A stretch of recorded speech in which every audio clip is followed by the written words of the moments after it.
திருச்சிற்றம்பலம். அருள் பரம் ஜோதி தனிப்பெரும் கருணையே. திருச்சிற்றம்பலம். குருவே சரணம். நம சிவாய், நம சிவாய், நம சிவாய். சத்யக்ஷரம் சதாசிவம் ಸರ್ವಮಂಗಳಂ.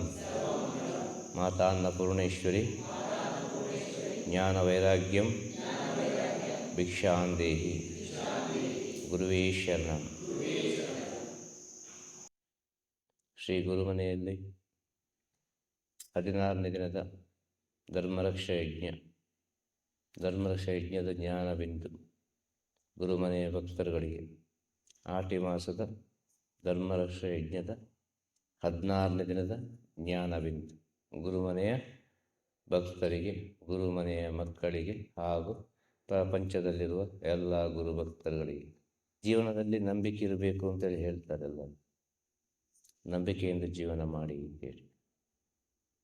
ನಂಬಿಕೆ ಬಹಳ ಮುಖ್ಯ ಅಂತೇಳಿ. ಎಲ್ಲದಕ್ಕೂ ನಂಬಿಕೆ ಕಾರಣ. ನಾಳೆ ನಾವು ಇದ್ದೇವೆ ಅಂತ ಹೇಳೋದಕ್ಕೊಂದು ನಂಬಿಕೆ. ನಾಳೆ ನಾವು ಇದ್ದೇವೆ, ನಾಳೆ ನಾವೇನೋ ಒಂದು ಮಾಡ್ತೇವೆ ಎಂಬುದು ನಂಬಿಕೆ. ಆ ನಂಬಿಕೆ ಎನ್ನುವುದು ನಿಮ್ಮ ಭವಿಷ್ಯವನ್ನು ಸೃಷ್ಟಿ ಮಾಡ್ತದೆ. ನಂಬಿಕೆ ಎನ್ನುವುದು ನಿಮ್ಮ ಭವಿಷ್ಯವನ್ನು ಸೃಷ್ಟಿ ಮಾಡ್ತದೆ. ಆದರೆ ಇವತ್ತಿನ ಕಾಲದಲ್ಲಿ ಪ್ರತಿಯೊಬ್ಬನಿಗೊಂದು ಚಿಂತೆ ಇದೆ. ಹೇಗೆ ನಂಬುವುದು? ಕೊನೆಗೆ ಬರುವ ಒಂದು ಮಾತು ಏನು? ನಾನು ಹೇಗೆ ನಂಬುವುದು? ಹೇಗೆ ನಂಬಲಿಕ್ಕೆ ಸಾಧ್ಯ? ಕೊನೆಗೆ ಪ್ರತಿಯೊಬ್ಬರ ಒಳಗೆ ಬರುವ ಒಂದು ಉತ್ತರ,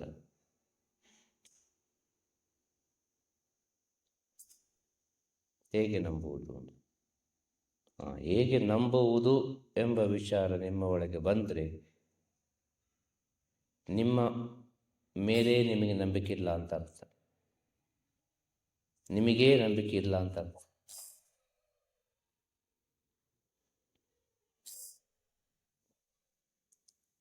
ಯಾರೊಬ್ಬ ತನ್ನನ್ನು ತಾನು ನಂಬುತ್ತಾನೋ ಅವನಿಗೆ ಎಲ್ಲಿಯೂ ಮೋಸ ಹೋಗುವುದಿಲ್ಲ. ತನ್ನ ಮೇಲೆ ಯಾರಿಗೊಬ್ಬರಿಗೆ ನಂಬಿಕೆ ಇಲ್ಲವೋ ಅವನಿಗೆ ನಂಬಿಕೆಯಲ್ಲಿ ಅನೇಕ ರೀತಿಯ ಮೋಸಗಳು ಉಂಟಾಗ್ತದೆ. ಕಾರಣ, ಇವತ್ತು ಪ್ರತಿಯೊಬ್ಬರಿಗೂ ಅವನ ಮೇಲೆ ಅವರಿಗೆ ನಂಬಿಕೆ ಇಲ್ಲ. ಅವನ ಶಕ್ತಿಯ ಮೇಲೆ ಅವನಿಗೆ ನಂಬಿಕೆ ಇಲ್ಲ. ಅವನ ಪ್ರತಿಭೆಯ ಮೇಲೆ ಅವನಿಗೆ ನಂಬಿಕೆ ಇಲ್ಲ.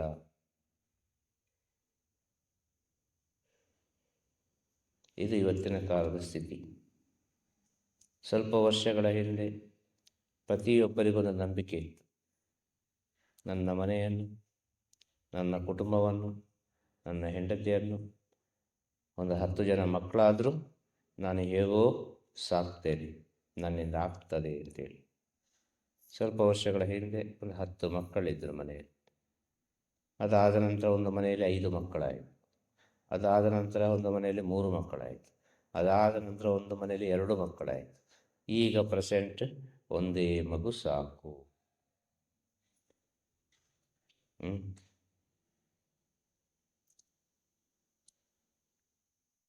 ಒಂದು ಹೆಂಡತಿ ಪ್ರೆಗ್ನೆನ್ಸಿ ಆದ್ಲು ಅಂತ ಹೇಳಿದ್ರಿ, ಒಂದು ಗರ್ಭಧಾರಣೆ ಮಾಡಿದ್ಲು ಅಂತ ಹೇಳಿದ್ರಿ, ಆವತ್ತಿನಿಂದಲೇ ಲೆಕ್ಕಾಚಾರ ಪ್ರಾರಂಭವಾಗ್ತದೆ. ಹೇಗಪ್ಪ ಮುಂದೆ ಇದನ್ನು ಹೇಗೆ ಸಾಕೋದು, ಇದನ್ನು ಹೇಗೆ ದೊಡ್ಡದು ಮಾಡೋದು, ಎಷ್ಟು ಖರ್ಚು ಬರ್ತದೆ, ಯಾವ ಶಾಲೆಗೆ ಹಾಕೋದು, ಯಾವ ರೀತಿ ಇರಬೇಕು, ಎಲ್ಲ ಯೋಚನೆ ಮಾಡಿ ನೀವು ಈಗಿನ ಕಾಲದಲ್ಲಿ ನಿರ್ಧಾರ ತಗೊಳ್ಬೇಕಾಗಿ ಬರ್ತದೆ ಅಲ್ವಾ? ಒಂದು ಶಾಲೆಯ ಫೀಸ್ ಎಷ್ಟು? ಕಲಿಯುವ ಸಣ್ಣ ಮಕ್ಕಳಿಗೆ 1 ಲಕ್ಷ 2 ಲಕ್ಷ ರೂಪಾಯಿ ಫೀಸ್. ಬೇರೆ ಶಾಲೆ ಕಳಿಸ್ಲಿಕ್ಕೆ ಆಗೋದಿಲ್ಲ, ಅವಮಾನ ಆಗ್ತದೆ. ಅಕ್ಕಪಕ್ಕದವರು ದೊಡ್ಡ ದೊಡ್ಡ ಶಾಲೆಗೆ ಕಳಿಸುವಾಗ ನಾವು ಸಹ ಮಕ್ಕಳನ್ನು ದೊಡ್ಡ ಶಾಲೆಗೆ ಕಳಿಸಬೇಕು ಅಂತೇಳಿ. ಆಗ ಅದು ನಿಮ್ಮ ಮೇಲೆ ನಂಬಿಕೆ ಇಲ್ಲ ಅಂತೇಳಿ ಅರ್ಥ. ಒಂದು ಮಕ್ಕಳು ಎಂಬ ವಿಚಾರ ಅದು ಭಗವಂತನ ವರಪ್ರಸಾದ. ಒಂದು ಮಗು ಹುಟ್ಟೀತು ಅಂತ ಹೇಳಿದರೆ ಆ ಮಗುಗೆ ಏನು ಬೇಕು ಅಲ್ಲಿ ಹೊರಗಿನ ವಿಚಾರ ಭಗವಂತ ಕೊಟ್ಟಿರ್ತಾನೆ ಎಂಬ ನಂಬಿಕೆ ಇರಬೇಕು. ಆ ನಂಬಿಕೆ ಇಲ್ಲ ಇವತ್ತು. ಕಾರಣ ಏನು? ಯಾರಿಗೂ ಏಕಾಗ್ರತೆ ಇಲ್ಲ. ಯಾರಿಗೂ ಏಕಾಗ್ರತೆ ಇಲ್ಲ. ಯಾರಿಗೂ ಒಂದು ನಿರ್ಧಾರವನ್ನು ತೆಗೆದುಕೊಳ್ಳಲಿಕ್ಕೆ ಆಗುವುದಿಲ್ಲ.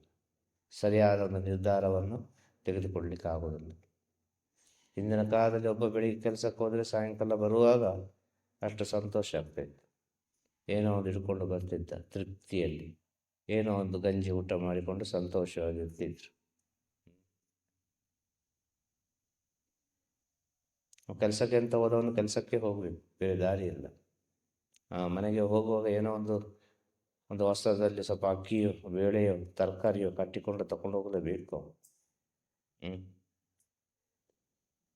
ಅಂಥ ಸ್ಥಿತಿ ಇತ್ತು. ಒಳ್ಳೆ ಬೆವರು ಸುರಿಸಿ ದುಡಿತಾ ಇದ್ರು, ಸತ್ಯದಿಂದ ದುಡಿತಾ ಇದ್ರು. ತಾನು ಕೆಲಸ ಮಾಡುವ ಕೆಲಸ ತನ್ನ ಯಜಮಾನನಿಗೆ ಸಂತೋಷವಾಗಲಿ, ಅವನಿಗೇನೋ ಒಂದು ತೃಪ್ತಿ ಆಗಲಿ ಅಂತ ಸೇವೆಯನ್ನು ಮಾಡ್ತಾಯಿದ್ರು. ಪ್ರತಿಯೊಂದು ವಿಚಾರದಲ್ಲಿ ನ್ಯಾಯ ಇತ್ತು, ಪ್ರತಿಯೊಂದು ವಿಚಾರದಲ್ಲಿ ಸತ್ಯ ಇತ್ತು. ಇವತ್ತು ಹಾಗಲ್ಲ. ಕೆಲಸ ಮಾಡದೇ ಹಣ ಸಂಪಾದನೆ ಮಾಡೋದು ಹೇಗೆ? ಬೆವರು ಸುರಿಸದೇ ಹಣವನ್ನು ಸಂಪಾದನೆ ಮಾಡೋದು ಹೇಗೆ? ಕೂತ್ಕೊಂಡಲ್ಲಿಯೇ ಒಂದು ಕೋಟಿ ಅಧಿಪತಿ ಆಗುವುದು ಹೇಗೆ? ಕೂತ್ಕೊಂಡಲ್ಲೇ ಎಲ್ಲ ಕೆಲಸವನ್ನು ಮಾಡೋದು ಹೇಗೆ? ಕೂತ್ಕೊಂಡಲ್ಲೇ ಎಲ್ಲವನ್ನು ಮಾಡಬೇಕೀಗ, ಅಲ್ವಾ? ಇವತ್ತಿನ ಪ್ರೆಸೆಂಟ್ ಸಿಚುವೇಶನ್ ಹೇಗೆ ಉಂಟು ಅಂತ ಕೇಳೋದು ನಾನು. ಹಿಂದಿನ ಕಾಲದಲ್ಲಿ ಒಂದು ಗಂಡ ಹೆಂಡತಿ ಜೀವನ ಸಂಸಾರ ಅಂತ ಹೇಳಿದರೆ ಭಾಳ ಚೆನ್ನಾಗಿತ್ತು. ಮಕ್ಕಳು ಅಂತ ಹೇಳಿದ್ರು, ಹೊಟ್ಟಿನಲ್ಲಿ ಹೇಳಿದ್ರೆ ಒಂದು ಕುಟುಂಬ ಭಾಳ ಚೆನ್ನಾಗಿ ಜೀವನ ಮಾಡ್ತಾಯಿತ್ತು, ತುಂಬ ಆರೋಗ್ಯವಾಗಿತ್ತು, ನೆಮ್ಮದಿಯಿಂದ ಇತ್ತು, ಸಂತೋಷದಿಂದ ಇತ್ತು, ಒಳ್ಳೆ ಶಕ್ತಿಶಾಲಿ ಕೂಡ ಆಗಿದ್ದರು ಎಲ್ಲರೂ. ಆದರೆ ಈಗಿನ ಕಾಲದಲ್ಲಿ ಒಂದು ಮನೆಯಲ್ಲಿ ಗಂಡ ಹೆಂಡತಿ ಅಂತೇಳಿದರೆ, ಗಂಡ ಯಾವಾಗಪ್ಪ ಹೊರಗೆ ಹೋಗ್ತಾನೆ ಅಂತೇಳಿ ಕಾಯುವ ಪರಿಸ್ಥಿತಿ ಬಂದಿದೆ. ಹೆಂಡತಿಗೆ ಉಪದ್ರ ಆಗ್ತದೆ, ಗಂಡನನ್ನು ನೋಡುವಾಗ ಟೆನ್ಷನ್ ಆಗ್ತದೆ. ಅದೇ ಹೆಂಡತಿಯನ್ನು ನೋಡುವಾಗ ಗಂಡನಿಗೂ ಟೆನ್ಷನ್ ಆಗ್ತದೆ, ಯಾವಾಗಪ್ಪ ಇವಳು ಹೊರಗೆ ಹೋಗ್ತಾಳೆ ಅಂತ. ಸ್ವಲ್ಪ ನೆಮ್ಮದಿಯಿಂದ ಇರಬೇಕು ಅಂತೇಳಿ. ಕಾರಣ ಏನು? ಇವತ್ತಿನ ಪರಿಸ್ಥಿತಿಗಳು, ಇವತ್ತಿನ ಟೆಕ್ನಾಲಜಿಗಳು, ಇವತ್ತಿನ ವೇಗವಾಗಿ ಓಡುವ ಪ್ರಪಂಚ. ಒಂದು ಮನೆಯಲ್ಲಿ ಅಪ್ಪ ಅಮ್ಮ ಮಕ್ಕಳು ಅಂತ ಇದ್ದರೆ, ಅಪ್ಪ ಒಂದು ಕಡೆ, ಅಮ್ಮ ಒಂದು ಕಡೆ, ಮಕ್ಕಳು ಒಂದು ಕಡೆ. ಬಾಂಧವ್ಯವೇ ಇಲ್ಲ. ಇವತ್ತಿನ ಪ್ರೆಸೆಂಟ್ ಸಿಚುವೇಶನನ್ನು ಹೇಳ್ತಾರೆ. ಒಗ್ಗಟ್ಟು ಎಂಬುದೇ ಇಲ್ಲ. ಒಂದು ಡಿಸ್ಟೆನ್ಸ್ ಎಂಬುದು ಬಹಳ ಮುಖ್ಯ ಅಂತ ಹೇಳೋದು. ಪ್ರತಿಯೊಂದು ವಿಚಾರಕ್ಕೆ ಅಂತರ ಎಂಬುದು ಬಹಳ ಮುಖ್ಯ ಅಂತೇಳಿ. ಹಿಂದಿನ ಕಾಲದಲ್ಲಿ ಒಂದು ಕೆಲಸಕ್ಕೆ ಹೋಗಿ ಸಾಯಂಕಾಲ ಹೊತ್ತಿಗೆ ಗಂಡ ಬರುವಾಗ ಭಾಳ ಸಂತೋಷ ಆಗ್ತಿತ್ತು. ಇವತ್ತು ವರ್ಕ್ ಫ್ರಮ್ ಹೋಮ್ ಅಂತೇಳಿ ಮನೆಯಲ್ಲಿ 24 ಗಂಟೆ ಜೊತೆ ಗಂಡ ಹೆಂಡತಿ ಇರುವಾಗ ಹೇಗೆ ಪ್ರೀತಿ ಬರ್ತದೆ? ಹೇಗೆ ಪ್ರೀತಿ ಬರ್ತದೆ ಅಂತ ಕೇಳು. 24 ಗಂಟೆ ಜೊತೆಗೇ ಇರಬೇಕು, ಮನೆಯಲ್ಲೇ ಕೆಲಸ, ವರ್ಕ್ ಫ್ರಮ್ ಹೋಮ್. ಎಲ್ಲರಿಗೂ ವರ್ಕ್ ಫ್ರಮ್ ಹೋಮೇ ಬೇಕೀಗ.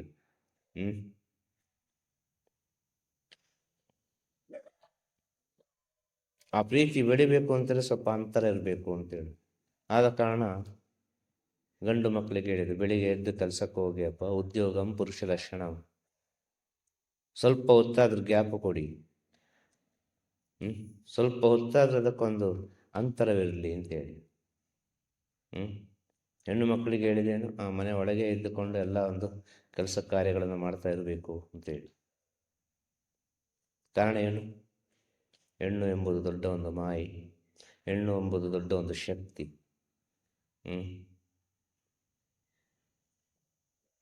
ಇದರಿಂದ ಅನೇಕ ರೀತಿಯ ಚಂಚಲಗಳು ಉಂಟಾಗ್ತದೆ ಅಂತೇಳಿ. ಹಿಂದಿನ ಕಾಲದಲ್ಲಿ ಅಷ್ಟು ಧೈರ್ಯ ಇತ್ತು ಎಲ್ಲರಿಗೂ. ಈಗಿನ ಕಾಲದಂಥ ವ್ಯವಸ್ಥೆಗಳಿಲ್ಲ ಇತ್ತು, ಫೋನ್ ಇಲ್ಲ ಇತ್ತು, ಯಾವುದೇ ರೀತಿಯ ಟೆಕ್ನಾಲಜಿಗಳಿಲ್ಲ ಇತ್ತು. ಒಂದು ಮನೆ ಅಂದರೆ ಮನೆ ಒಳಗೆ ಇರ್ತಾ ಇದ್ರು, ಹೊರಗನೆ ಹೋಗ್ತಾ ಇಲ್ಲ ಇತ್ತು. ಯಾವುದೇ ಕಾರಣಕ್ಕೂ ಕೂಡ ಯಾರ ಹತ್ರವೂ ಸಂಪರ್ಕ ಇಲ್ಲ ಇತ್ತು. ಇವತ್ತು ಹಾಗೆ ಅಲ್ಲ. ಇವತ್ತು ಹೆಸರಿಗೆ ಮಾತ್ರ ಗಂಡ ಹೆಂಡತಿ ಮಕ್ಕಳು ಅಂತೇಳಿ ಒಂದು ಕುಟುಂಬ ನಡೆಸ್ತಾ ಇದ್ದಾರೆ ಹೊರತು ಅವರವರ ಸಂಬಂಧ ಎಲ್ಲೆಲ್ಲೋ ಇರ್ತದೆ ಅಂತ ಹೇಳಿ. ಇದು ಇವತ್ತಿನ ಪ್ರೆಸೆಂಟ್ ಸಿಚುವೇಶನ್, ಇವತ್ತಿನ ವರ್ತಮಾನ ಕಾಲದಲ್ಲಿ ನಡೆಯುವಂಥ ವಿಚಾರ. ಸಂಬಂಧ ಇಲ್ಲದವರ ಬಗ್ಗೆ ನಾವು ಚಿಂತೆ ಮಾಡ್ತೇವೆ, ಯಾರು ಅಂತಲೇ ಗೊತ್ತಿಲ್ಲ ನಮಗೆ, ಅವರ ಬಗ್ಗೆ ನಮಗೆ ವಿಪರೀತ ಚಿಂತೆ.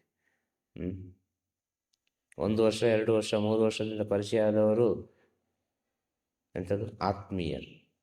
ಜನ್ಮವನ್ನು ಕೊಟ್ಟ ಹೆತ್ತ ತಂದೆ ತಾಯಿ ಆತ್ಮೀಯರಲ್ಲ.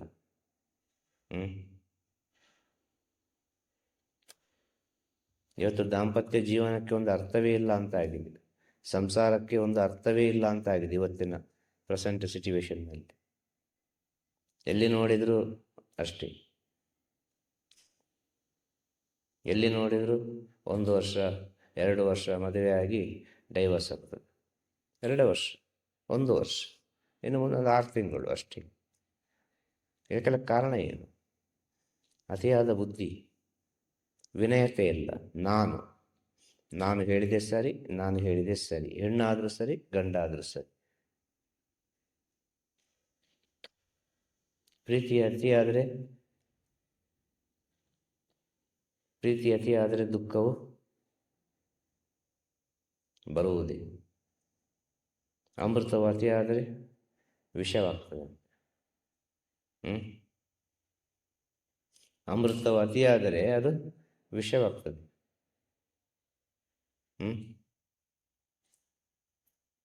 ಪ್ರೀತಿಯು ಅತಿಯಾದರೆ ವಿಷವಾಗ್ತದೆ. ಇವತ್ತಿನ ಕಾಲದಲ್ಲಿ ಎಲ್ಲ ವಿಪರೀತವಾದ ಪ್ರೀತಿ. ಮೊದಲಿಗೆ ತೋರಿಸುವುದು ಪ್ರೀತಿಯನ್ನು ಇವತ್ತಿನ ಕಾಲದಲ್ಲಿ, ಆಮೇಲೆ ತೋರಿಸುವುದು ನೋವನ್ನು, ಆಮೇಲೆ ತೋರಿಸುವುದು ದುಃಖವನ್ನು. ಹಿಂದಿನ ಕಾಲದಲ್ಲಿ ಆಗಿಲ್ಲ ಆಯಿತು, ಮೊದಲು ತೋರಿಸುವುದು ದುಃಖವನ್ನು, ಮೊದಲು ತೋರಿಸುವುದು ನೋವನ್ನು, ಅದಾದ ಮೇಲೆ ತೋರಿಸುವುದು ಪ್ರೀತಿಯನ್ನು. ಇವತ್ತೊಂದು ಹುಡುಗ ಹುಡುಗಿ ಲವ್ ಮಾಡ್ತಾರೆ ಅಂತ ಹೇಳಿದರೆ, ಲವ್ ಮಾಡೋ ಸಮಯದಲ್ಲಿರುವ ಪ್ರೀತಿ ತಾಳಿ ಕಟ್ಟಿದ ಮೇಲೆ ಇಲ್ಲ, ಖಂಡಿತವಾಗಿಲ್ಲ. ತಾಳಿ ಕಟ್ಟುವಾಗಿರುವ ಪ್ರೀತಿ ಮಗುವಾದ ಮೇಲೆ ಇಲ್ಲ. ಎಲ್ಲಿ ಹೋಯ್ತು?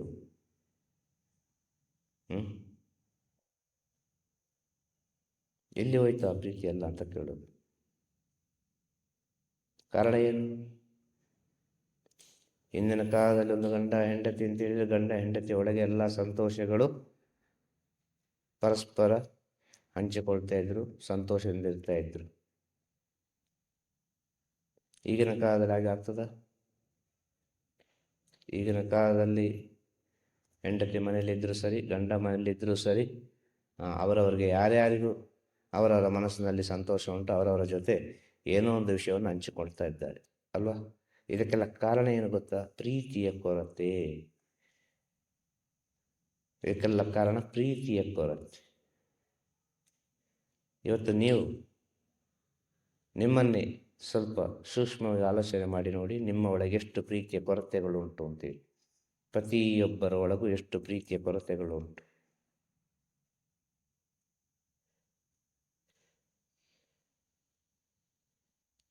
ಯಾರಿಗೂ ಒಬ್ಬರಿಗೂ ಸರಿಯಾದ ಒಂದು ಸತ್ಯವಾದ ಒಂದು ನಿಸ್ವಾರ್ಥವಾದ ಪ್ರೀತಿ ಸಿಗ್ತಾ ಇಲ್ಲ ಇಲ್ಲಿ.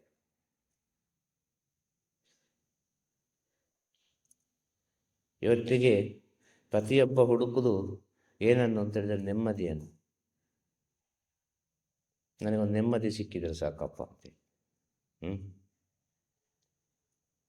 ನನ್ನ ಮನಸ್ಸಿನಲ್ಲಿರುವ ವಿಚಾರವನ್ನು ಯಾರ ಹತ್ರ ಹೇಳೋದು ಅಂತೇಳಿ ಗೊತ್ತಾಗ್ತಲ್ಲ ಇವತ್ತು. ಕಾರಣ ಏನು? ಇವತ್ತಿನ ಟೆಕ್ನಾಲಜಿ ಆಗಿದೆ. ಏನೋ ಒಂದು ನೀವೊಂದು ಸತ್ಯ ವಿಷಯವನ್ನು, ಏನೋ ಒಂದು ಮನಸ್ಸಿನ ವಿಚಾರವನ್ನು ಏನೋ ಒಂದು ಹೇಳಿಬಿಟ್ಟರೆ, ಈಗಿನ ಕಾಲದಲ್ಲಿ ರೆಕಾರ್ಡ್ ಮಾಡೋರು ಎಷ್ಟು ಜನ, ಅದನ್ನು ಫಾರ್ವರ್ಡ್ ಮಾಡೋರು ಎಷ್ಟು ಜನ, ಅದನ್ನು ಯಾವ್ಯಾವ ರೀತಿ ಅಪಪ್ರಚಾರ ಮಾಡೋರು ಎಷ್ಟು ಜನ. ಅವನವನ ವೈಯಕ್ತಿಕ ವಿಚಾರ ಅದು, ಅವನ ಒಳಗೆ ಇಟ್ಟುಕೊಳ್ಳಿಕ್ಕೆ ಆಗಲಿಲ್ಲ. ಯಾವುದೋ ಒಂದು ರೀತಿಯಲ್ಲಿ ಒಬ್ಬನ ಹತ್ರ ಹೇಳಿದರೆ ಅದನ್ನು ಇನ್ನೊಬ್ಬ ಯಾವ ರೀತಿ ತಗೊಳ್ತಾನೆ ಎಂಬ ಒಂದು ನಂಬಿಕೆ, ಅವ ಸತ್ಯವಾಗಿ ಆ ವಿಚಾರವನ್ನು ಕಾಪಾಡ್ತಾನೆ, ಇದನ್ನು ಯಾರಿಗೆ ಹೇಳುವುದಿಲ್ಲ ಎಂಬ ನಂಬಿಕೆ ಇವತ್ತು ಯಾರಿಗೂ ಇಲ್ಲ. ಕಾರಣ ಏನು? ಮನುಷ್ಯ ತನ್ನ ಮಾನವೀಯತೆಯನ್ನು ಮರೆತಿದ್ದಾನೆ. ಅವನಿಗಾದ ನೋವು ನನಗಾದರೆ ಹೇಗಿರ್ತದೆ ಎಂಬ ವಿಚಾರವನ್ನು ಆಲೋಚನೆ ಮಾಡುವುದಿಲ್ಲ. ಈ ಪ್ರಪಂಚದಲ್ಲಿ ಅತಿ ದೊಡ್ಡ ಪಾಪ ಏನು ಅಂತ ಹೇಳಿದರೆ ಸಂಶಯ ಪಡುವುದು. ಅತಿ ದೊಡ್ಡ ಪಾಪ ಸಂಶಯ ಪಡುವುದು. ಈ ಪ್ರಪಂಚದಲ್ಲಿ ಅತಿ ದೊಡ್ಡ ಪಾಪ ಯಾವುದು ಅಂದರೆ ಇನ್ನೊಬ್ಬರ ವೈಯಕ್ತಿಕ ಜೀವನದ ಬಗ್ಗೆ ಆಲೋಚನೆ ಮಾಡುವುದು. ನಮ್ಮ ಜೀವನವನ್ನು ಬಿಟ್ಟು ಇನ್ನೊಬ್ಬರ ವೈಯಕ್ತಿಕ ಜೀವನದ ಬಗ್ಗೆ ಆಲೋಚನೆ ಮಾಡ್ತೇವಲ್ಲ, ಇದು ಅತಿ ದೊಡ್ಡ ಪಾಪ. ನಮ್ಮ ಬಗ್ಗೆ ಮಾತ್ರ ನಾವು ಆಲೋಚನೆ ಮಾಡುವ, ನಮ್ಮಿಂದ ಏನು ಒಳ್ಳೆಯದಾಗ್ತದೆ ಅದನ್ನು ಮಾತ್ರ ಆಲೋಚನೆ ಮಾಡುವ, ನಮ್ಮನ್ನು ನಾವು ನಂಬುವ. ಇನ್ನೊಬ್ಬರನ್ನು ನಂಬಿ ಇಲ್ಲಿ ನಾವು ಜೀವನ ಮಾಡಲಿಕ್ಕೆ ಆಗುವುದಿಲ್ಲ. ಇನ್ನೊಬ್ಬರನ್ನು ನಂಬಿ ಇಲ್ಲಿ ಭಗವಂತ ನಿಮ್ಮನ್ನು ಸೃಷ್ಟಿ ಮಾಡಲಿಲ್ಲ ಎಂಬ ಸತ್ಯವನ್ನು ತಿಳಿಯಿರಿ. ನಿಮಗೆ ಎಲ್ಲಿ ಎಲ್ಲಿ ಯಾವಾಗ ಯಾವಾಗ ಏನೇನು ಬೇಕು ಎಲ್ಲ ವಿಚಾರವನ್ನು ಭಗವಂತ ಕೊಟ್ಟಿದ್ದಾನೆ ಎಂಬ ನಂಬಿಕೆ ನಿಮ್ಮೊಳಗೆ ಬರಲಿ. ಹುಟ್ಟಿಸಿದ ಆತ ಸಲಹುವನು, ಇದಕ್ಕೆ ಸಂಶಯವಿಲ್ಲ ಅಂತೇಳಿ.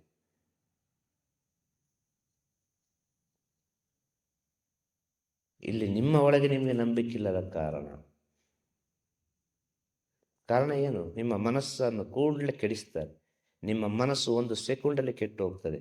ಮನಸ್ಸು ಅತಿ ವೇಗವಾಗಿ ಓಡ್ತದೆ. ಇವತ್ತು ಅಷ್ಟು ವೇಗವಾಗಿ ಓಡಬಾರ್ದು ಮನಸ್ಸು. ಅಷ್ಟು ವೇಗವಾಗಿ ಮನಸ್ಸು ಓಡಿದರೆ ತುಂಬ ಕಷ್ಟ. ಇವತ್ತು ಎಲ್ಲಿಗೆಲ್ಲ ಓಡ್ತದೆ ಅಂತ ಗೊತ್ತಿಲ್ಲ ಮನಸ್ಸು. ಅಮೇರಿಕಕ್ಕೆ ಓಡ್ತದೆ, ಇಂಗ್ಲೆಂಡಿಗೆ ಓಡ್ತದೆ, ಅಲ್ಲಿಗೆ ಓಡ್ತದೆ, ಇಲ್ಲಿಗೆ ಓಡ್ತದೆ, ಎಲ್ಲ ಕಡೆಗೆ ಓಡ್ತದೆ ಮನಸ್ಸು. ಅಲ್ವಾ? ಇವತ್ತಿನ ಸ್ಥಿತಿ ಯಾವ ರೀತಿ ಉಂಟು ಅಂತ ಹೇಳುದು. ಮನಸ್ಸು ಎಷ್ಟು ವೇಗವಾಗಿ ಓಡ್ತದೆ ಅಂತ ಹೇಳಿದ್ರೆ, ಶ್ವಾಸ ಬಹಳ ಹೆಚ್ಚಾಗಿ ಹೋಗ್ತಾ ಉಂಟು ನಮ್ಮ ದೇಹದಿಂದ ಶ್ವಾಸ ಬಹಳ ಹೆಚ್ಚಾಗಿ ಹೋಗ್ತಾ ಉಂಟು. ಈ ಶ್ವಾಸ ಹೆಚ್ಚಾಗಿ ಹೋಗ್ತಾ ಇರುವ ಸಮಯದಲ್ಲಿ ನಮ್ಮ ಒಳಗೆ ಆರೋಗ್ಯ ಸಮಸ್ಯೆಗಳು ಬರ್ತದೆ, ಏಕಾಗ್ರತೆ ತಪ್ಪುತ್ತದೆ, ಅನೇಕ ರೀತಿಯ ವಿಚಾರಗಳು ಸೃಷ್ಟಿಯಾಗ್ತದೆ.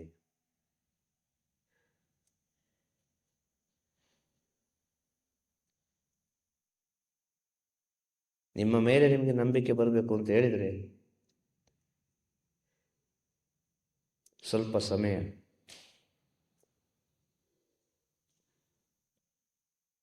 ನಿಮ್ಮನ್ನೇ ನೀವು ಪ್ರೀತಿಸ್ಲಿಕ್ಕೆ ಕಲಿಬೇಕು. ನಿಮ್ಮ ಒಳಗಿನ ಪ್ರತಿಭೆಯನ್ನು ನೀವು ಪ್ರೀತಿಸ್ಲಿಕ್ಕೆ ಕಲಿಬೇಕು. ನಿಮ್ಮನ್ನೇ ನೀವು ಪ್ರೀತಿಸ್ಲಿಕ್ಕೆ ಕಲಿಬೇಕು.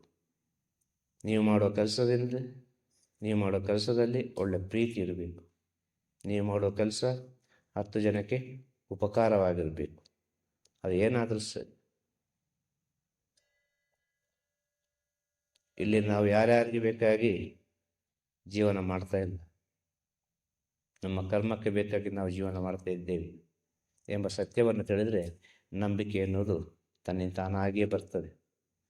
ಒಬ್ಬ ನಂಬಿಸ್ತಾನೆ, ಒಬ್ಬ ಮೋಸ ಮಾಡ್ತಾನೆ, ಇನ್ನೊಬ್ಬ ನಂಬಿಕೆಯಿಂದ ಏನೋ ಒಂದು ಪಡೆದುಕೊಳ್ತಾನೆ ಅಂತ ಹೇಳಿದರೆ ಇದಕ್ಕೆಲ್ಲ ಕಾರಣ ಅವರವರ ಕರ್ಮವೇ.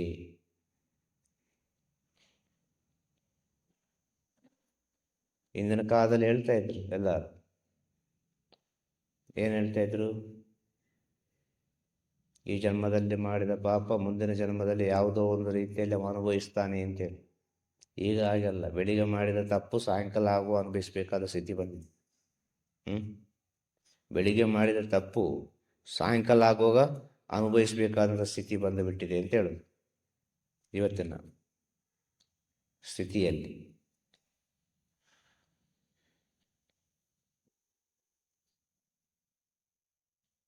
ಇವತ್ತು ಭಗವಂತ ಸತ್ಯವನ್ನು ಬೇಗ ಬೇಗ ಹೊರಗೆ ತರ್ತಾ ಇದ್ದಾನೆ ಅಂತ ಹೇಳೋದು. ಯಾಕೆ ಒಬ್ಬರನ್ನು ನಂಬಿ ಮೋಸ ಹೋಗ್ತದೆ? 10 ಜನರನ್ನು ನಂಬಿ ಯಾಕೆ ಮೋಸ ಹೋಗ್ತದೆ? ಭಗವಂತ ಮಾಡುವ ಆಟ ಇದು. ನಂಬು ಬೇಡಪ್ಪ, ಯಾರನ್ನು ನಂಬಬೇಡ, ನಿನ್ನನ್ನು ನೀನು ನಂಬು. 10 ಕಡೆ ಮೋಸ ಆಗುವಾಗ ನಂಬಿಕೆ ಬರ್ತದ? ನಿಮ್ಮ ಮೇಲೆ ನೀವು ನಂಬಿಕೆ ಇದ್ದರೆ ನೀವು ಇನ್ನೊಬ್ಬರನ್ನು ನಂಬ್ತೀರ?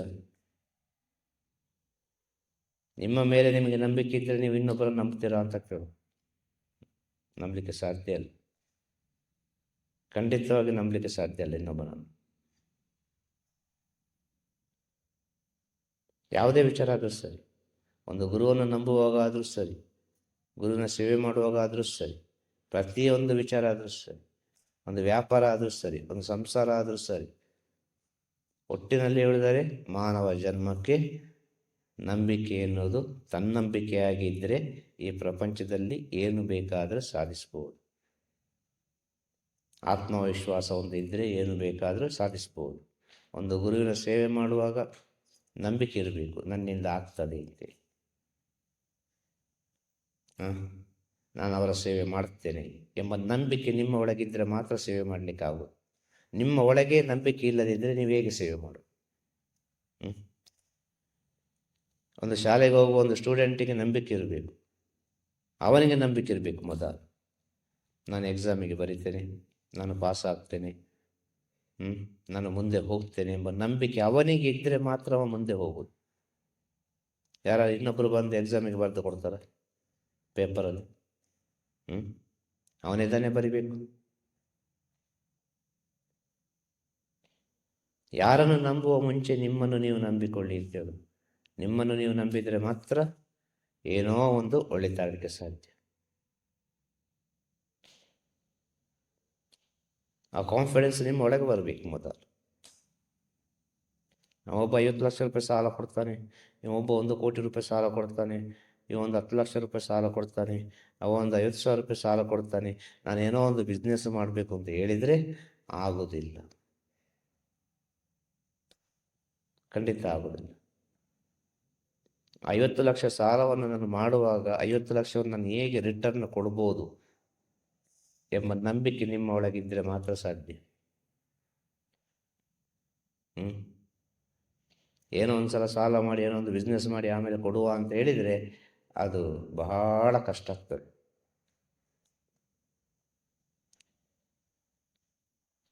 ಆದ ಕಾರಣ ಹೇಳು, 1 ರೂಪಾಯಿಯನ್ನು ಗೌರವಿಸಿ, 1 ರೂಪಾಯಿಯನ್ನು ಪ್ರೀತಿಸಿ, ನಿಮ್ಮ ಆರೋಗ್ಯವನ್ನು ಪ್ರೀತಿಸಿ, ನಿಮ್ಮ ಸುತ್ತಮುತ್ತಲಿರುವವರನ್ನು ಪ್ರೀತಿಸಿ. ಪ್ರೀತಿಯಲ್ಲಿ ಎಕ್ಸ್ಪೆಕ್ಟೇಷನ್ ಬೇಡ, ಯಾವುದೇ ಎಕ್ಸ್ಪೆಕ್ಟೇಷನ್ ಬೇಡ ಪ್ರೀತಿಯಲ್ಲಿ. ಪ್ರೀತಿಯಲ್ಲಿ ಎಕ್ಸ್ಪೆಕ್ಟೇಷನ್ ಇದ್ದರೆ ಏನೂ ಮಾಡಲಿಕ್ಕೆ ಆಗೋದಿಲ್ಲ, ಮೋಸವೇ ಹೋಗೋದು. ನಾನು 1 ರೂಪಾಯಿ ಕೊಟ್ಟೆ, ಅವ ನನಗೆ ಯಾವುದೋ ಒಂದು ರೀತಿಯಲ್ಲಿ ಆ 1 ರೂಪಾಯಿ ತಿರುಗಿಸಿ ಕೊಡಬೇಕು ಎಂಬ ಆಸೆ ಇದ್ದರೆ ಅದು ಬಹಳ ಕಷ್ಟ ಆಗ್ತದೆ. ನಾನು 1 ರೂಪಾಯಿ ಕೊಟ್ಟೆ ಅವನಿಗೆ, ಅದು ಭಗವಂತನ ಇಚ್ಛೆ, ಏನೋ ಒಂದು ಯಾವುದೋ ಒಂದು ಜನ್ಮದಲ್ಲಿ ಕೊಡಬೇಕಿತ್ತು, ಕೊಟ್ಟ ಆಯಿತು. ನನ್ನ ಶಕ್ತಿ ಅಷ್ಟೇ ಇರೋದು. ಇನ್ನೊಬ್ಬ 10 ರೂಪಾಯಿ ಬಂದು ಕೇಳ್ತಾನೆ, ಇಲ್ಲಪ್ಪ ನನ್ನ ಹತ್ರ ಇಲ್ಲ, ನನ್ನ ಹತ್ರ ಒಂದು 5 ರೂಪಾಯಿ ಇದೆ ತಗೊಂಡು ಹೋಗು, ನನ್ನ ಹತ್ರ 1 ರೂಪಾಯಿ ಇದೆ ತಗೊಂಡು ಹೋಗು, ನಂತರ 2 ರೂಪಾಯಿ ಇದೆ ತಗೊಂಡು ಹೋಗು. ಅದು ನಿಮ್ಮ ಶಕ್ತಿ. 1 ರೂಪಾಯಿ ಹೋದರೆ ನಿಮಗೆ ಸಂಪಾದನೆ ಮಾಡಲಿಕ್ಕೆ ಆಗ್ತದೆ, 2 ರೂಪಾಯಿ ಹೋದರೆ ನಿಮಗೆ ಸಂಪಾದನೆ ಮಾಡಲಿಕ್ಕೆ ಆಗ್ತದೆ, 5 ರೂಪಾಯಿ ಹೋದರೂ ನಿಮಗೆ ಸಂಪಾದನೆ ಮಾಡಲಿಕ್ಕೆ ಆಗ್ತದೆ. 10 ರೂಪಾಯಿ ಹೋದರೆ 10 ರೂಪಾಯಿ ಸಂಪಾದನೆ ಮಾಡಲಿಕ್ಕೆ ಸ್ವಲ್ಪ ಕಷ್ಟ ಆಗ್ತದೆ. ಇವತ್ತು ಸಂಪಾದನೆ ಮಾಡ್ತಾ ಇರ್ಬೋದು, ನಾಳೆ ದಿಢೀರ್ ಆರೋಗ್ಯ ಸಮಸ್ಯೆ ಬರ್ಬೋದು, ಯಾವುದೋ ಒಂದು ರೀತಿಯಲ್ಲಿ ಮೂಲೆ ಗುಂಪು ಆಗ್ಬೋದು. ಆಗೇನು ಮಾಡೋದು?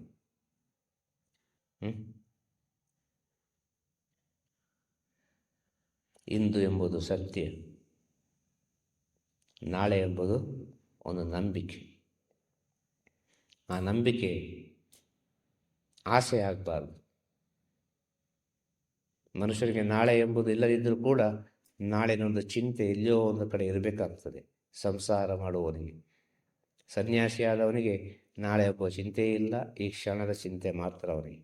ಹಾಗೆ ಇದ್ದರೆ ಅವನು ಒಳ್ಳೆ ಒಂದು ಜ್ಞಾನಿ ಅಂತ ಅರ್ಥ, ಒಳ್ಳೆ ಒಂದು ಯೋಗಿ ಅಂತ ಅರ್ಥ. ಈ ಕ್ಷಣದ ಚಿಂತೆ ಇದ್ದರೆ.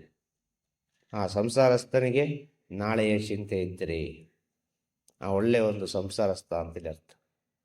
ನಾಳೆಯ ಚಿಂತೆ ಇರಬೇಕು ಸಂಸಾರಸ್ಥನಿಗೆ. ನಾಳೆ ಉಂಟಾ ಇಲ್ವಾ, ನಾಳೆ ನಾವು ಅನುಭವಿಸ್ತೇವ ಇಲ್ವಾ, ಆದರೆ ನಮ್ಮನ್ನು ನಂಬಿ ಇದ್ದವರು ನಾಳೆ ಇರ್ಬೋದಲ್ಲ. ನನ್ನ ಹೆಂಡತಿ ನಾಳೆ ಇರ್ಬೋದು, ನನ್ನ ಮಕ್ಕಳು ನಾಳೆ ಇರ್ಬೋದು, ಅವ್ರು ಚೆನ್ನಾಗಿರಲಿ. ನಾಳೆಯ ಚಿಂತೆಯಲ್ಲಿ ಏನಾಗ್ತದೆ, ನಮ್ಮನ್ನು ಯಾರು ನಂಬಿ ಬಂದಿದ್ದಾರೆ ಅವರಿಗೆ ಸ್ವಲ್ಪ ಆದರೂ ನಮ್ಮಿಂದ ಏನಾದರೂ ಒಂದು ಸೇವೆಯ ರೂಪದಲ್ಲಿ ಒಳಿತು ಮಾಡಲಿಕ್ಕಾಗ್ತದೆ ನಾಳೆಯ ಚಿಂತೆ ಇದ್ದರೆ. ನಾಳೆಯ ಚಿಂತೆ ಇಲ್ಲದಿದ್ದರೆ ಏನು ಹೇಳ್ತಾರೆ? ಅದೆಷ್ಟೋ ಜನ ಮಕ್ಕಳು ಅಪ್ಪ ಅಮ್ಮನಿಗೆ ಬೈತಾರೆ, ಏನು ಮಾಡಿದ್ದಾರೆ ಅಂತೇಳಿ. ಹುಟ್ಟಿಸಿದರೆ, ಆದರೆ ಏನು ಮಾಡಿದ್ದಾರೆ ನಮಗೆ ಅಂತೇಳಿ. ಇದೆಲ್ಲೊಂದು ಅಜ್ಞಾನದ ಮಾತುಗಳು. ಹುಟ್ಟಿದವರವರ ಕರ್ಮಕ್ಕೆ ಬರಬೇಕಿತ್ತು, ಬಂದಾಯಿತು, ಮಾಡಬೇಕಿತ್ತು, ಮಾಡ್ತಾನೆ ಇರ್ತಾರೆ. ಸತ್ಯವನ್ನು ತಿಳಿದರೆ ಅಪ್ಪ ಅಮ್ಮ ಅಂತ ಹೇಳೋದೇ ಇಲ್ಲ. ನನ್ನ ಕರ್ಮ ಅಂತ ಹೇಳಿಕೊಂಡು ಸುಮ್ಮನೆ ಕೂತ್ಕೊಳ್ತಾರೆ. ನಾನು ಅನುಭವಿಸಬೇಕಾದ್ದು ಅನುಭವಿಸಿಯೇ ಆಗಬೇಕು ಅಂತೇಳಿ ಅಲ್ವಾ. ಹಾಗೆ ಇವತ್ತಿಗೆ ಯಾರಿಗೂ ಕೂಡ ಯಾರ ಮೇಲೆ ನಂಬಿಕೆ ಇಲ್ಲದೆ ಇರಲಿಕ್ಕೆ ಕಾರಣ ಏನು ಅಂತ ಹೇಳಿದರೆ, ಮೊದಲನೇ ಕಾರಣ ಈ ವಿಜ್ಞಾನ, ಈ ಟೆಕ್ನಾಲಜಿ. ಯಾವ ವಿಷಯವನ್ನು ಎಲ್ಲಿಯೂ ಈಗ ಮುಚ್ಚಿಡಲಿಕ್ಕಾಗೋದಿಲ್ಲ. ಇವತ್ತು ಪ್ರತಿಯೊಬ್ಬ ಜೀವನ ಮಾಡುವಾಗ ಭಯಪಟ್ಟು ಭಯಪಟ್ಟು ಭಯಪಟ್ಟು ಜೀವನ ಮಾಡ್ತಾ ಇದ್ದಾನೆ. ಒಬ್ಬರ ಹತ್ರ ಮಾತಾಡುವ ಕೂಡ ಭಯಪಟ್ಟು ಮಾತಾಡ್ತಾ ಇದ್ದಾನೆ. ಒಂದು ಫಂಕ್ಷನಿಗೆ ಹೋಗುವ ಕೂಡ ಭಯಪಟ್ಟೇ ಹೋಗ್ತಾನೆ. ಯಾವುದೇ ವಿಚಾರ ಮಾಡುವ ಕೂಡ ಭಯಪಟ್ಟೇ ಇವತ್ತು ಮಾಡ್ತಾ ಇರುವುದು.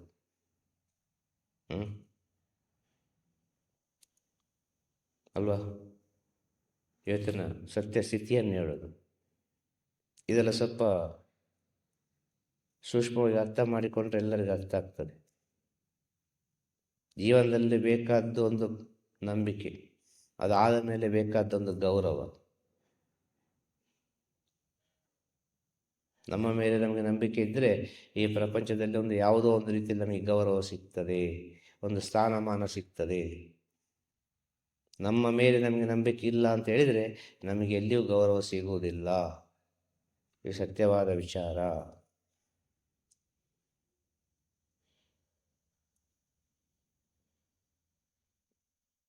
ಗೌರವ ಬರುವಾಗ, ನಿಮಗೊಂದು ಒಳ್ಳೆಯ ಸ್ಥಿತಿ ಬರುವಾಗ, ನೀವೊಂದು ಹಂತಕ್ಕೆ ತಲುಪುವಾಗ ಅಲ್ಲಿ ಒಂದು ದೊಡ್ಡ ವಿಷಯವೇ ನಡೀತದೆ, ಪರ ವಿರುದ್ಧ ಅಂತೇಳಿ. ಅರ್ಥ ಆಯ್ತಲ್ವ. ಒಳ್ಳೆಯದು ಹೇಳ್ತಾರೆ, ಕೆಟ್ಟದ್ದು ಹೇಳ್ತಾರೆ, ಒಳ್ಳೆಯದು ಹೇಳ್ತಾರೆ, ಕೆಟ್ಟದ್ದು ಹೇಳ್ತಾರೆ. ನೀವು ಮೇಲೆ ಮೇಲೆ ಹತ್ತಿಕೊಂಡು ಹೋಗುವಾಗ, ಒಂದು ಗೌರವದಿಂದ ಜೀವನವನ್ನು ಮಾಡುವಾಗ, ನಿಮ್ಮನ್ನು ಕೆಡಿಸಲಿಕ್ಕೆ ಅಂತೇಳಿ ನಿಮ್ಮ ಸುತ್ತಮುತ್ತಲಲ್ಲಿ ಸಾವಿರಾರು ರೀತಿಯಲ್ಲಿ ಗುಂಪುಗಳು ಸೇರ್ತದೆ. ಸಿಹಿ ಇದ್ದಾಗ ನೊಣಗಳು ಬಂದು ಮುತ್ತಿಗೆ ಹಾಕಿದ ಹಾಗೆ, ಸಿಹಿ ಇದ್ದಾಗ ಇರುವೆಗಳು ಬಂದು ಮುತ್ತಿಗೆ ಹಾಕಿದ ಹಾಗೆ, ನೀವೊಂದು ಕಷ್ಟಪಟ್ಟು ಮೇಲೆ ಹೋದಾಗ, ಒಂದು ಸ್ಥಿತಿಯನ್ನು ನೀವು ತಲುಪಿದಾಗ ಅದನ್ನು ಕೆಡಿಸಲಿಕ್ಕೆ ಸಾವಿರ ಜನ ಇರ್ತಾರೆ. ಆಗ ಬೇಕಾದ್ದು ನಿಮ್ಮ ಒಳಗೆ ಜ್ಞಾನ ಮಾತ್ರ. ಹೇಗೆ ಇದನ್ನು ಬ್ಯಾಲೆನ್ಸಿಂಗ್ ಮಾಡಬಹುದು.